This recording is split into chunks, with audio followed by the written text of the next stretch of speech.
Meus irmãos, bom dia. Graça e paz sejam com todos, amém? Bem, prometi a alguns irmãos oriundos da Assembleia que hoje eu daria a paz do Senhor, então não vou deixar de cumprir minha promessa. A paz do Senhor à igreja, amém, irmãos? Irmãos, ontem, quando nos preparávamos para dormir lá em casa, começamos a ouvir barulhos estranhos na nossa redondeza, na nossa vizinhança. E a Rebeca rapidamente veio até mim e perguntou: isso é tiro? Era tão assustador que eu quis acreditar que não era. Mas, francamente, eu acho que alguma guerra estava acontecendo perto de onde estávamos. Hoje de manhã, enquanto estávamos vindo para cá, ela falou que teve um sonho. Um sonho de uma guerra acontecendo no Brasil, a gente se mudando, tentando fugir. E a gente imagina, claro, que isso tenha sido resultado do que aconteceu na noite anterior, né? Então, provavelmente, o subconsciente dela estava reproduzindo essa preocupação diante do que ela testemunhou na noite anterior. Eu estou falando sobre isso porque isso me lembra a realidade muito triste de uma cidade na Europa, a cidade de Varsóvia. Essa cidade ela foi completamente destruída durante a Segunda Guerra Mundial. Prédios caíram, igrejas foram destruídas. Estima-se que cerca de 85%, quase que 90% da cidade tenha sido completamente destruído, tenha ficado em ruínas. Agora, o que é interessante? Bem, isso aconteceu em toda a Europa, né?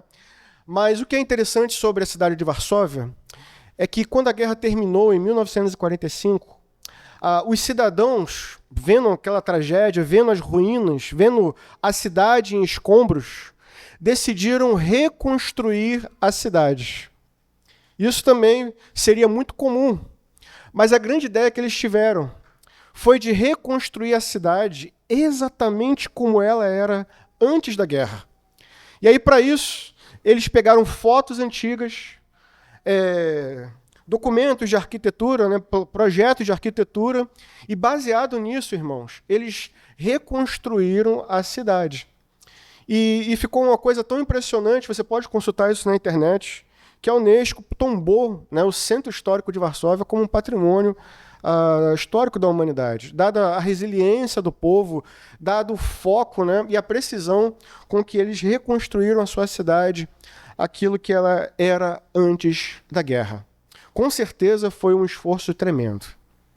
A grande questão é que, se a gente olha para o empenho desses homens em reconstruir a cidade que estava em ruínas, né, a grande pergunta que fica é: se esses homens foram capazes de fazer isso, o que Deus poderia fazer também pelo seu povo, cuja cidade tinha sido destruída, cujo povo tinha sido levado para viver no cativeiro? Se homens podem fazer isso, o que Deus pode fazer? O tema da nossa mensagem hoje é a glória de Deus na restauração do seu povo. O capítulo que nós veremos hoje é o capítulo de número 36. E como eu já estava dizendo, é um capítulo que foi escrito originalmente para um povo que estava vivendo no cativeiro da Babilônia. Pessoas que viram a sua cidade sendo destruída, que foram arrancadas de suas casas e levadas para viver em uma terra estranha. A gente sabe que não era uma situação fácil. Só para adiantar, no capítulo 37, nós temos uma amostra de qual era o sentimento do povo diante do caos, diante da destruição. O texto diz o seguinte: os nossos ossos se secaram e pereceu a nossa esperança. O que nós veremos hoje no capítulo 36, irmãos, não é apenas mais um capítulo dentro desse livro. É a resposta de Deus a um povo cujo coração estava sendo consumido pela culpa, pela vergonha e pela falta de esperança. É um bálsamo para corações feridos. É uma voz que fala aos nossos corações, aos nossos ouvidos a impressionante verdade de que as promessas de Deus são verdadeiras e permanecem de pé. Me acompanhem, por gentileza, em Ezequiel, capítulo 36. Faremos a leitura a partir do verso 24.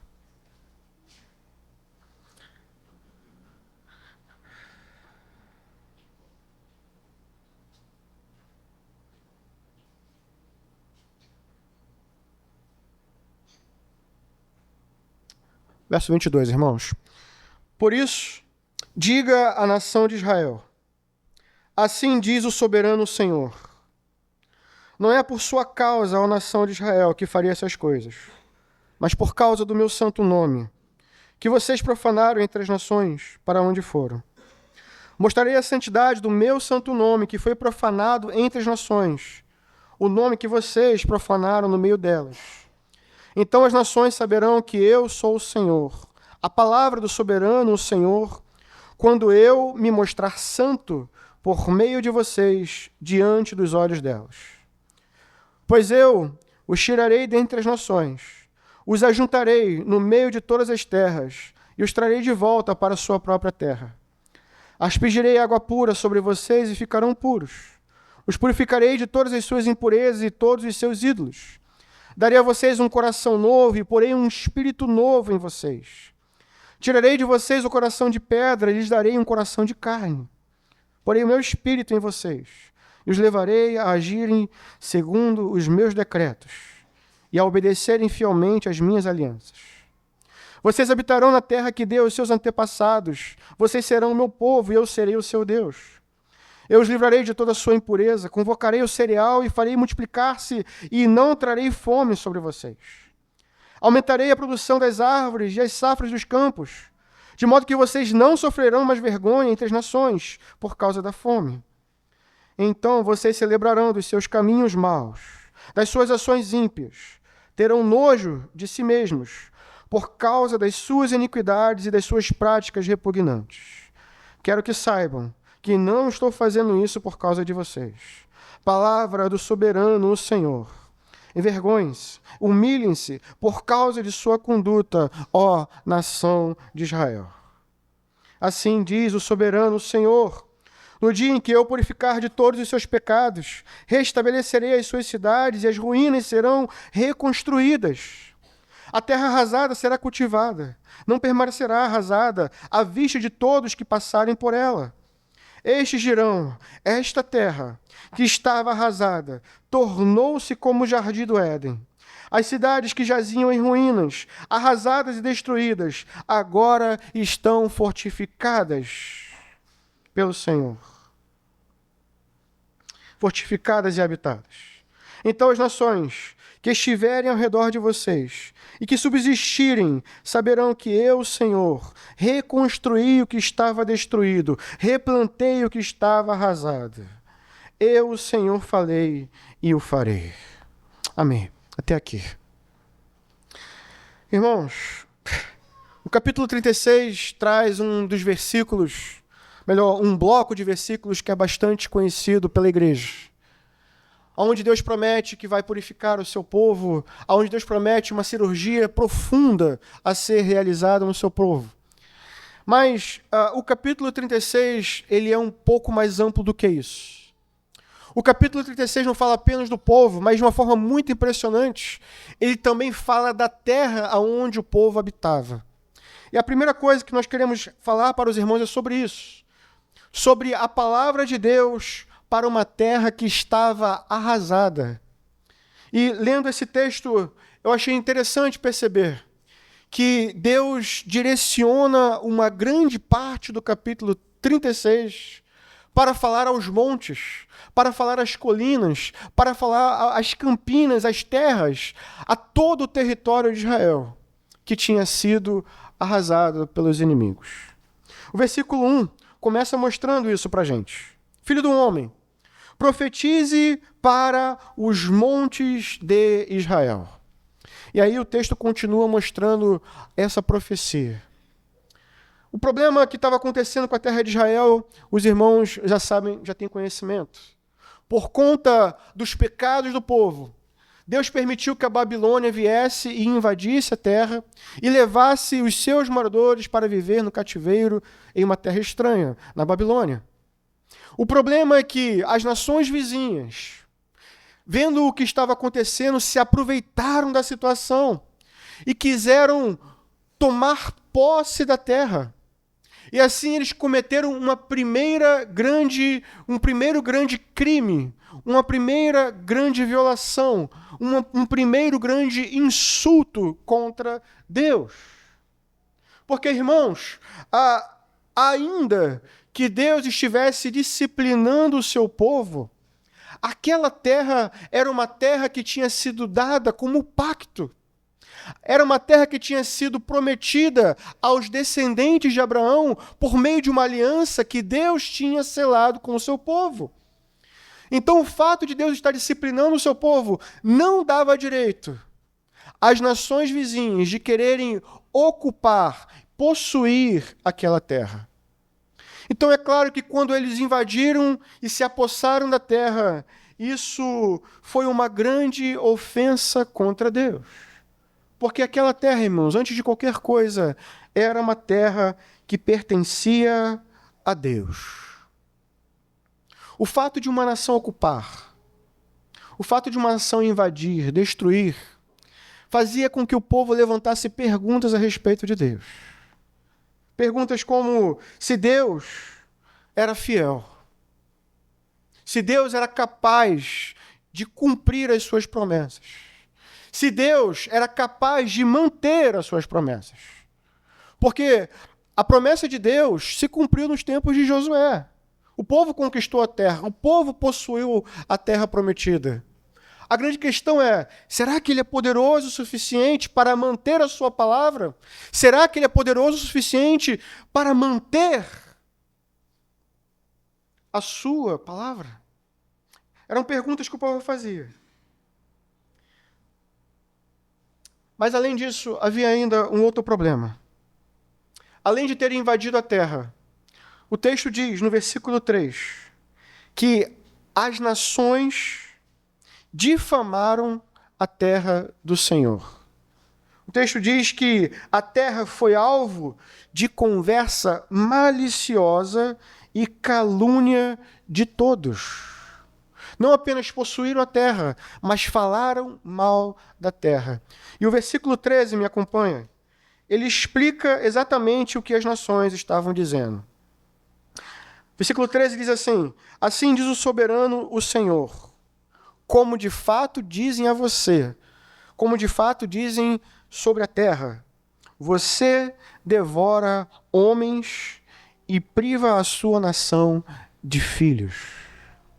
Irmãos, era isso o que as nações falavam da terra de Israel. A terra, em outras palavras, a terra que deveria fornecer proteção, a terra que deveria fornecer abrigo, a terra que deveria fornecer alimento para o povo. Eles estavam dizendo, na verdade, era uma terra que consumia os seus próprios habitantes. Quase como que quem diz que aquela terra era uma terra amaldiçoada.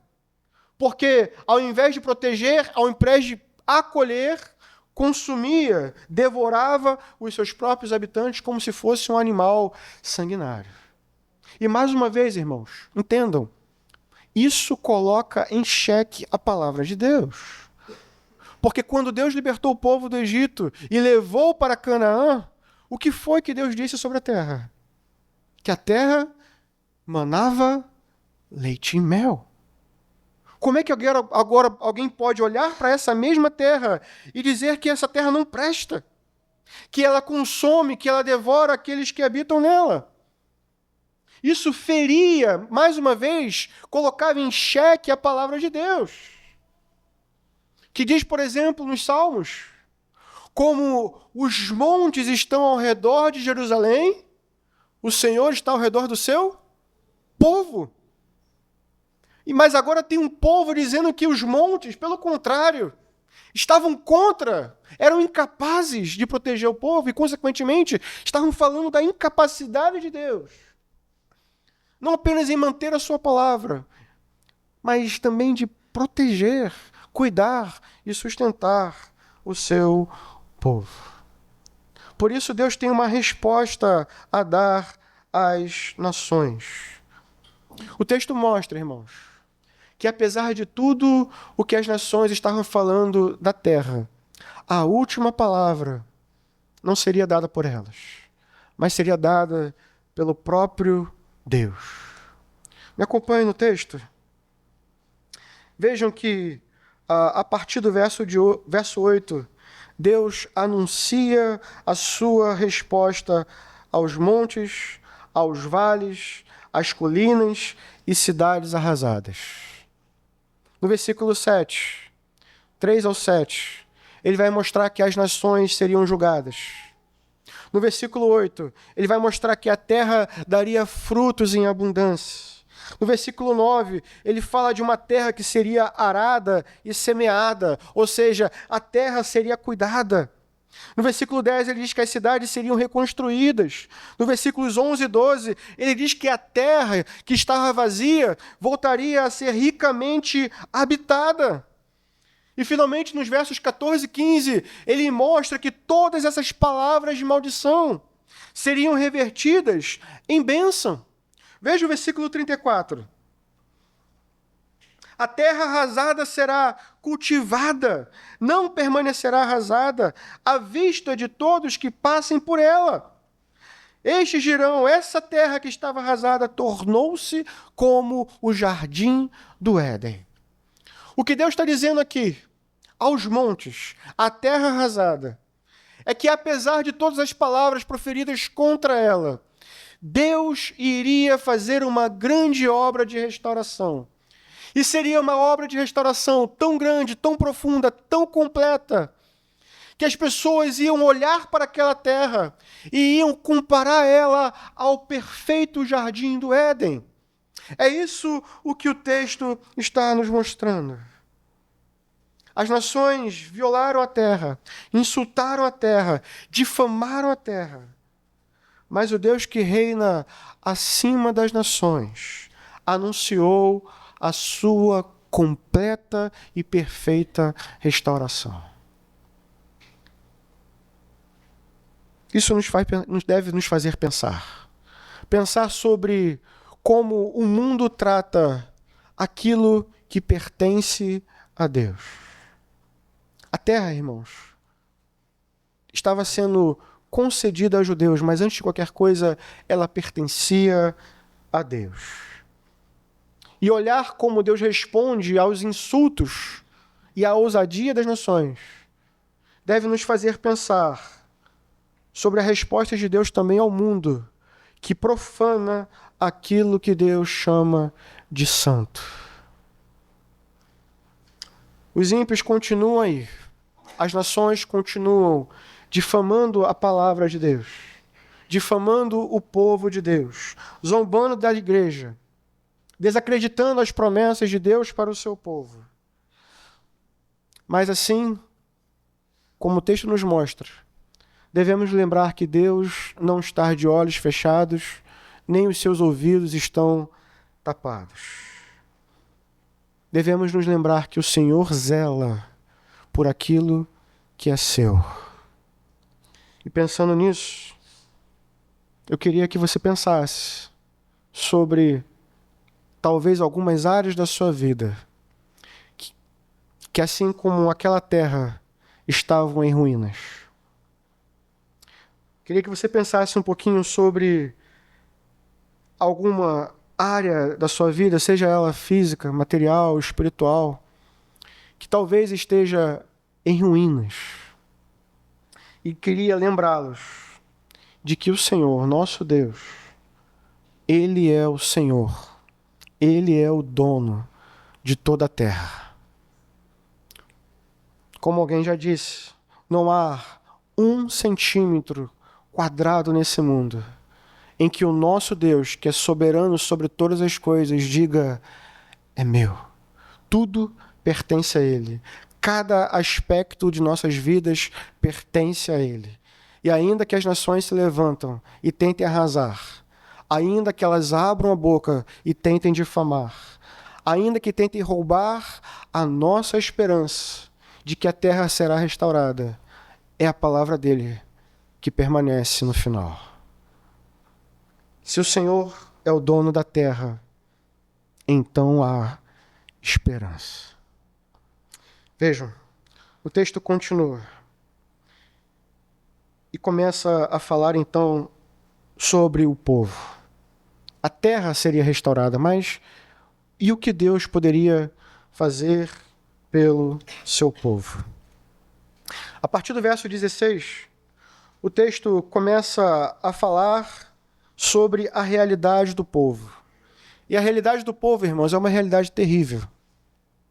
Antes de falar da boa notícia, Deus faz questão de lembrar por que o povo estava vivendo no exílio. O texto diz, a partir do verso 17, Filho do homem, quando os israelitas moravam em sua própria terra, eles a contaminaram com sua conduta e com suas ações. Sua conduta era à minha vista como a impureza menstrual de uma mulher.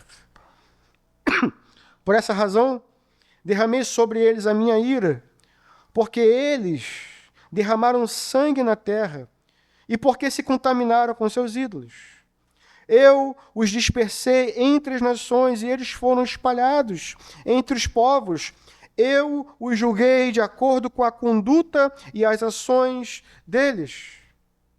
O que Deus começa a nos mostrar aqui, irmãos, é a sua justa atuação. O que esses versículos colocam diante de nós é que Deus estava agindo de maneira justa com o seu povo. Ele estava exercendo justiça.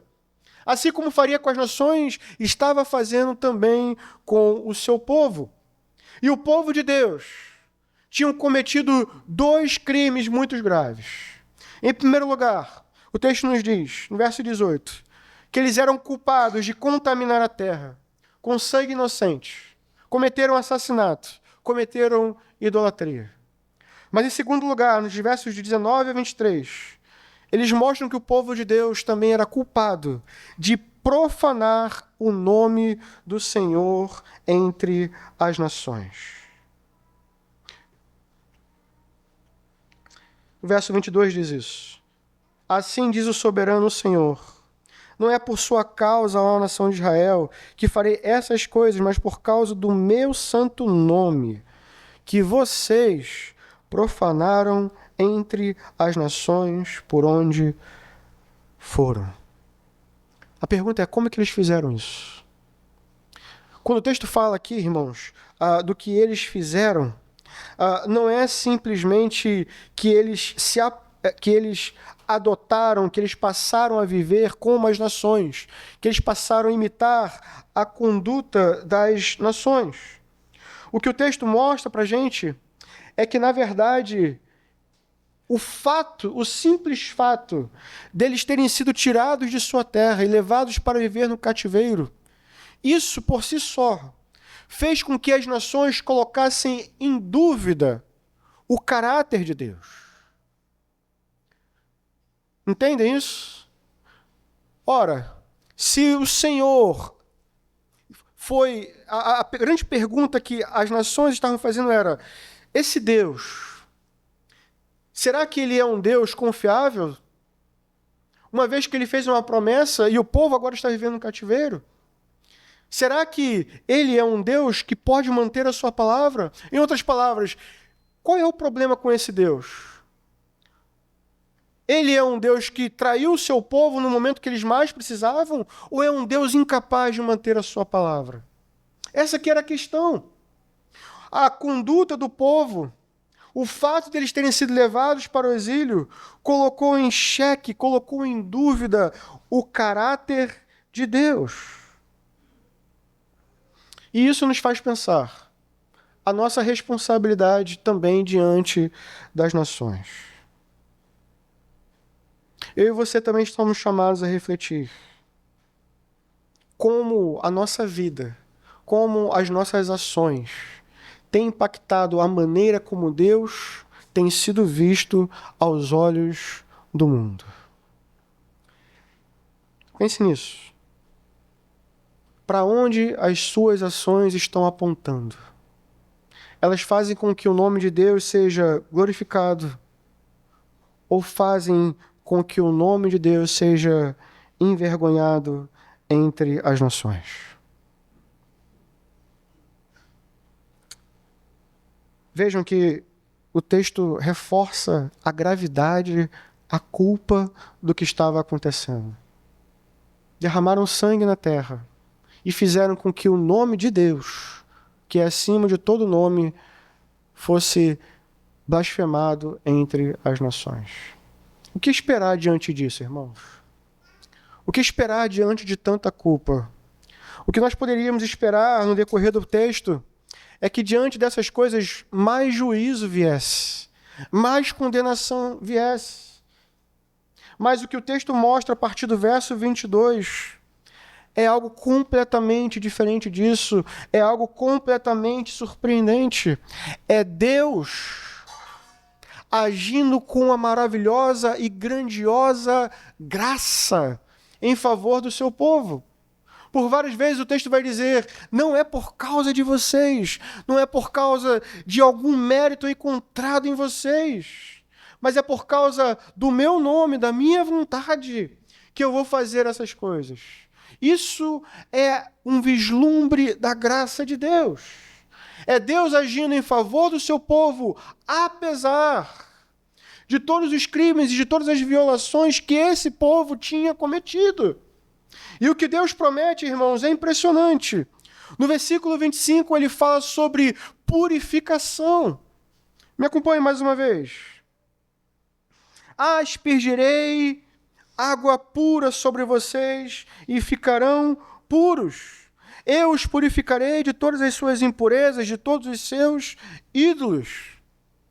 De acordo com a lei, sempre que alguém ficava impuro, contaminado pelo pecado, essa pessoa precisava ser lavada por água antes de retornar ao acampamento, antes de poder desfrutar das bênçãos do Senhor. Mas o que o texto está falando aqui, irmãos, é ainda mais profundo. Porque o texto não está falando simplesmente de uma purificação cerimonial, mas de uma purificação profunda na natureza, que limpa de fato o homem dos seus pecados. E isso é algo fundamental, para que o povo pudesse ter o seu relacionamento finalmente restabelecido e restaurado por Deus. No versículo 26, o texto continua e diz o seguinte: darei a vocês um coração novo, porém um espírito novo em vocês. Tirarei de vocês o coração de pedra e darei um coração de carne. Porém meu espírito em vocês, e os levarei a agirem segundo os meus decretos e a obedecerem às minhas alianças.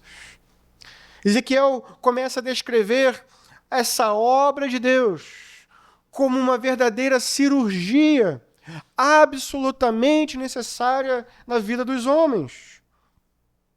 Vejam quanto tempo se passou, quantas oportunidades o povo teve de viver em obediência a Deus. E o que a história mostra é a completa incapacidade do povo de ser fiel a Deus, de obedecer aos seus mandamentos da maneira como Deus exigia. Porque o problema, irmãos, era profundo, como o texto nos mostra. O problema estava no coração dos homens. Ezequiel descreve o coração dos homens como uma pedra fria, uma pedra insensível, uma pedra que não bate no ritmo correto, não pulsa, porque não tem vida. O que Ezequiel mostra é um coração de pedra que pulsa num ritmo diferente do ritmo de Deus, que não pulsa em obediência, mas pulsa no ritmo da rebeldia e da rebelião contra Deus. E a história do povo mostra que não importa o tempo, não importa o esforço, ainda assim, eles seriam completamente incapazes de obedecer a Deus, a não ser que uma obra espiritual profunda fosse realizada em seus corações. E é isso o que o texto está mostrando. Que o próprio Deus iria fazer essa obra em seu povo. Retiraria um coração de pedra, colocaria um coração de carne, daria a eles um espírito que capacitaria eles a finalmente obedecerem a Deus, e não apenas obedecerem, mas mudaria a disposição do seu coração, de forma que agora sim, eles finalmente amariam a Deus e desejariam fazer as coisas que agradam a Deus e rejeitariam aquilo que Deus desaprova. Assim é o cristão. Ele ama aquilo que Deus aprova. E como diz o texto mais à frente, ele tem nojo das coisas que Deus reprova. Isso era tão necessário, irmãos, que antes mesmo do povo ocupar a terra, lá em Deuteronômio ainda, capítulo 5, foi isso que Deus disse a respeito do seu povo. Capítulo 5, verso 29 diz: quem dera eles tivessem sempre no coração uma disposição para temer-me e para obedecer-me a todos os meus mandamentos. Assim tudo iria bem com eles e com os seus descendentes. Mas, infelizmente, sem uma obra de Deus, sem essa transformação, o povo não conseguiria permanecer reto e fiel diante de Deus. Mas aqui está a boa notícia. Deus fará. É isso o que Ezequiel 36 está anunciando. Deus fará aquilo que precisa ser feito no seu povo, a fim de que eles finalmente possam caminhar em retidão e santidade diante dele. Deus, irmãos, modifica o ritmo dos nossos corações. Como diz uma certa canção, sem a obra dele, nosso coração bate no ritmo da rebeldia. Rebeldia é o que há. Mas se Deus intervir e operar, então as coisas caminharão bem. O versículo 28, irmãos, continua anunciando a obra de Deus. E diz o seguinte: vocês habitarão na terra que dei aos seus antepassados. Vocês serão o meu povo e eu serei o seu Deus. Deus anuncia uma nova aliança. Deus anuncia comunhão entre Deus e o seu povo. E isso, irmãos, é mais importante do que retornar à terra. Infelizmente, algumas pessoas desejam viver uma vida de prosperidade, desejam até mesmo entrar no reino dos céus, mas não desejam ter Deus como seu Senhor, ou melhor, ter o Senhor como seu Deus. Não desejam ter comunhão com Ele, desejam as bênçãos de Deus, mas não desejam Deus. E o que Deus está anunciando aqui é que sim, Ele vai restaurar a terra. Ele vai fazer a terra ser frutífera. A terra vai emanar, sim, leite e mel. Mas de nada adiantariam essas coisas se o povo voltasse para a terra e continuasse vivendo como antes. Se não tivessem seus corações transformados. Era essencial que tivessem seus corações transformados, que tivessem suas vidas purificadas, a fim de que, sim, pudessem viver na terra de Deus, em plena comunhão com Deus. E isso está sendo anunciado. Deus seria o Deus do povo. Ele está anunciando isso. Vocês serão o meu povo e eu serei o seu Deus. Uma relação, irmãos, pactual. Uma relação de aliança, uma relação perfeita de comunhão. Todas as necessidades do povo seriam supridas. Haveria ainda arrependimento e sensibilidade ao pecado. Os versículos finais mostram isso. Assim diz, versículo 37, o soberano Senhor: uma vez mais cederei à súplica da nação de Israel e farei isso por ela. Tornarei o seu povo tão numeroso como as ovelhas e como os grandes rebanhos destinados às ofertas das festas fixas de Jerusalém. Desse modo, as cidades em ruínas ficarão cheias de rebanhos. E então eles saberão que eu sou o Senhor. O que Deus anuncia é a restauração da terra que tinha sido arrasada. Mas ele também anuncia a restauração de um povo que, por conta dos seus pecados, estava vivendo afastado de Deus, em terra estranha. O que Deus anuncia aqui é o que ele fará. E ele fará tudo o que é necessário para que o povo que estava vivendo no exílio volte a viver na terra prometida. E de fato, irmãos, essa é também a nossa história. Essa é a história do povo de Deus. Essa é a história de todos os cristãos. Pessoas que, por conta dos seus pecados, foram condenadas a viver fora do jardim. Mas que, pela graça de Deus, por obra de Deus, pelo amor de Deus, têm as suas vidas transformadas e a promessa certa de que, apesar de que todo o caos que estejam vivendo, voltarão a viver na terra prometida. Essa é a nossa história. A glória da cidade de Varsóvia, reconstruída depois da guerra, certamente chamou a atenção do mundo. Mas a glória de Deus, sendo revelada na restauração do seu povo, é uma glória muito maior. E é essa glória que é louvada, por exemplo, na carta aos Efésios, no capítulo 1, onde várias vezes se diz: para o louvor da sua gloriosa graça.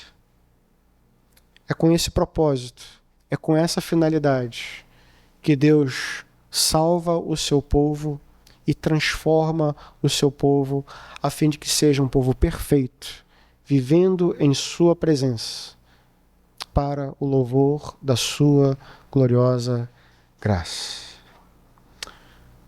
Vamos orar.